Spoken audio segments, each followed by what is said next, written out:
Compose Our World is a ninth grade English language arts curriculum that is tied to principles of project-based learning.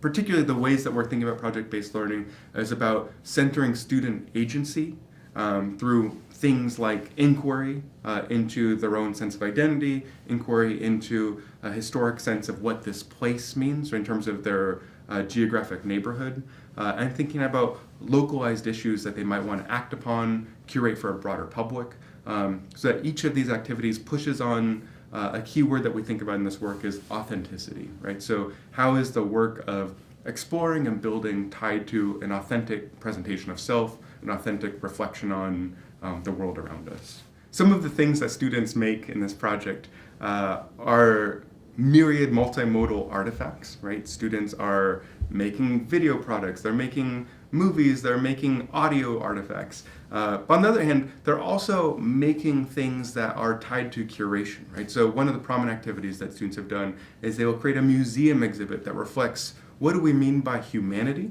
and what do we mean by humanity in the 21st century, and what kinds of things, if we're going through a museum, would show us what our humanity looks like. I think my interest in project-based learning stemmed from my own experience as a former high school English teacher.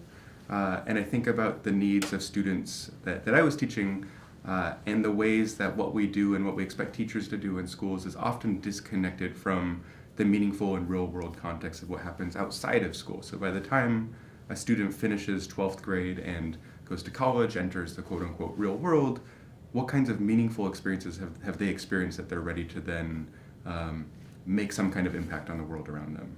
I think when we talk about caring in communities and caring in classrooms, we should talk about it from a couple of different perspectives, right? So on the one hand, a classroom community is oftentimes emphasizing the classroom part and not the community part. And so when we start caring for one another as individuals, when I start worrying about how are you feeling today, how are the people down the street in my neighborhood feeling today, that completely shifts the learning outcomes of what's happening in our classroom. I'm no longer reading Frederick Douglass just to read a historical primary account, right? But I'm reading this to understand empathetically the needs of other people in my community and equity and inequality as it exists in the 21st century, right? That once we start centering caring and community in English language arts classrooms and schools in general, it completely shifts why we're doing the work that we're doing.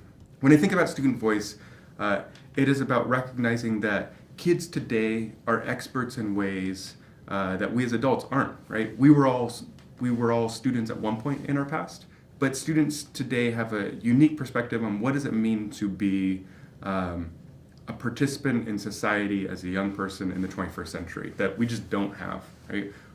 Just due to our age, right? We just don't exist in that context. And so some of the work that I do focuses on young people's expertise as an authentic, legitimate form of expertise, and the ways that adults need to help support, kind of nurture the ways that students voice that expertise and move it towards forms of advocacy, move it towards forms of better understanding, and moving back towards the kinds of research that they'll do. I think those are some of the pathways of what we think we should be doing with student voice.